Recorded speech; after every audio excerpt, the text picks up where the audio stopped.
n'attendez pas dire en vous-même, nous avons Abraham pour père, car je vous déclare que c'est de ces pierres-ci, Dieu peut susciter des enfants à Abraham.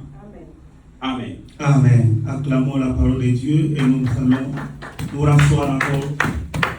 Que Dieu soit loué ce matin. Amen. Bien-aimés, aujourd'hui je vais parler d'un thème qui est un grand thème de la Bible, mais aussi un grand message, ce qui est fondé la foi chrétienne. Je vais parler ce matin de la repentance. Amen. La repentance. La repentance, comme je le disais ici, c'est l'un des grands thèmes de la Bible. L'un des grands messages de la Bible. Nous vivons à une période où les pyramides des choses sacrées est en train d'être renversées. Alléluia. Amen. Nous vivons à une époque où, même dans l'église, il y a même d'autres chrétiens qui obligent à leur pasteur de ne pas leur enseigner, leur prêcher des prédications qu'ils qualifient de condamnation. Des prédications qui visent directement leur intimité, leur vie. Quand vous allez suivre, par exemple, celui qui demande à son pasteur, c'est un partenaire, c'est parce que lui qui est partenaire, un grand partenaire de l'église, alors pour qu'il continue à soutenir l'église, le pasteur doit prêcher les choses qui lui semblent bonnes, des choses qui ne touchent pas son comportement, des choses qui ne touchent pas à son salut. Nous sommes à une période où les pyramides, les fondements bibliques, les choses qui nous donnent le salut est en train d'être renversées. Voilà pourquoi j'ai toujours dit que l'église doit prêter l'attention. Quand tu viens dans l'église, tu ne dois pas choisir quel est cet enseignement qu'on doit te donner, quelle est cette prédication qu'il doit te donner. Non, le pasteur a prêché ça, c'est comme s'il s'adressait à moi, alors je ne viens plus à l'église. Il y a beaucoup de gens qui ont quitté les églises, c'est parce qu'ils ont qualifié les hommes de Dieu, de ceux qui les condamnaient, de ceux qui les jugeaient, de ceux qui les accusaient, ou de ceux qui avaient une partie de leur vie et qu'ils annonçaient sur la chair. Nous ne venons pas ici pour prêcher la vie d'un homme, des hommes plutôt, mais nous venons ici pour donner la bonne nouvelle du royaume de Dieu.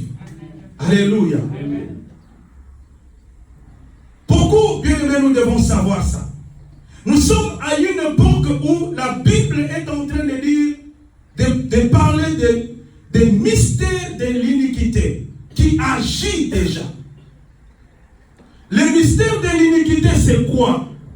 C'est ce mystère. Vous savez, un mystère, c'est quelque chose qui est caché, qui n'est pas connu. Mais on dit que ce mystère de l'iniquité est en train d'agir déjà, malgré que beaucoup de gens ne peuvent pas voir clairement ce qui se passe. Mais laissez-moi vous dire, la Bible dit que ce mystère de l'iniquité est en train d'agir. La question que tu dois te poser, c'est quoi ce mystère de l'iniquité? C'est un mystère qui enseigne aux gens de prendre les biens pour le mal et le mal pour les biens. Alléluia. Donc nous sommes dans un monde où les gens trouvent toute chose qui est mauvaise comme étant normale. Amen. On dit non, pasteur, tu es aux États-Unis, attention, tu ne peux pas parler de la pédophilie. Tu ne peux pas parler de l'homosexualité. Parce que c'est dans la loi. Alléluia. Bien-aimés, nous devons savoir que la loi de ce monde ne peut pas m'aider à me séparer de mon Dieu. Quelqu'un a dit, qu'est-ce qui me séparera de l'amour de Christ?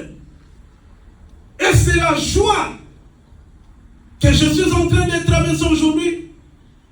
Et c'est la joie dans les siècles à venir. Même si le monde changerait, la parole de Dieu ne pourra jamais changer. Amen. Nous sommes dans un monde où on nous dit que l'âme appartient à Dieu, mais le corps t'appartient à toi. Donc, fais de ton corps ce que tu veux, mais sache que l'âme est à Dieu. C'est faux. La Bible dit que ce corps que tu as, c'est le temple du Saint-Esprit. Si tu détruis ce corps, il te détruira aussi. Amen. C'est-à-dire que ce corps ne t'appartient pas. Amen. Quand bien même que tu fais tout ce que tu fais, ce corps ne t'appartient pas. Amen. Continue à détruire ce corps, mais sache que c'est lui qui a créé ce corps te détruira. Amen. Amen. Alléluia. Et nous sommes dans un environnement comme ça. On dit non, écoute, la vie est courte. Réjouis-toi de ta vie. Réjouis-toi de que tu as. Tu as encore de la force, tu as de l'argent. C'est tout ce que Dieu t'a donné. Et c'est les gens qui sont livrés à de n'importe quoi. Mais la Bible dit, jeunes gens, réjouissez-vous. Réjouissez-vous avec votre jeunesse. Mais sachez que le jugement viendra. Vous savez, quand est-ce que le jugement vient? Aujourd'hui, par exemple, tu es encore trop jeune, tu te dis, ok, c'est le temps encore de savourer ma vie. On ne trompe pas Dieu. Ce que l'homme sème, c'est ce qu'il moissonnera. Amen. Tu vis ta vie en tant que jeune aujourd'hui, mais lorsque tu vas atteindre 50 ans, c'est cela que tu vas subir les conséquences de ce verset qui dit, tu seras jugé. Là, tu ne seras pas encore jugé dans le ciel. Tout se paye ici-bas. Tout. Tout ce que tu fais, si toi tu ne les payes pas, tes enfants, tes petits-enfants, les payeront. Amen. La Bible dit que Dieu punit la malédiction du père, des parents, à partir de la première génération jusqu'à la quatrième génération. C'est-à-dire que si aujourd'hui tu t'es compromis dans tout ce que tu es en train de faire, même si Dieu ne te punit pas directement, mais tu es en train de faire souffrir les fruits de tes entrailles. Amen. Il y a des enfants qui pleurent aujourd'hui. J'étais à Kinshasa, ceux qui connaissent le Congo, j'habitais à Salongo. Les gens qui connaissent Salongo, il y a beaucoup de parents qui sont là, des hommes élevés, mais la plupart des gens qui habitent ces quartiers, ce sont des occultistes. Et entrez dans leur maison, vous allez trouver des enfants qui ont perdu, qui ne réfléchissent pas bien. Les choses que je te parle, je l'ai vécu. J'ai vu comment un papa qui avait beaucoup de moyens, mais quand vous regardez ces enfants, un de ces garçons m'a dit, lorsque je marche, je me sens, c'est comme si je n'ai pas la tête. Oh, mais son papa a beaucoup de moyens. C'est ce que la Bible dit. Lorsque tu marches dans les péchés, tu détruis ce corps-là, tu fais de ton corps de n'importe quoi, tu ne verras pas les pasteurs te suivre. Tu ne verras pas, c'est ta vie. Tu vis ta vie, mais sache que lorsque tu vas atteindre un certain âge, les conséquences de ce que tu fais aujourd'hui te poursuivront. C'est pourquoi la Bible dit dans le livre des Lamentations, toi jeune, sers l'Éternel quand tu es encore jeune.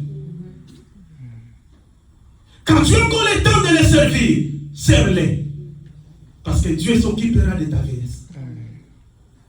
Dieu s'occupera de tout. La repentance, c'est quoi?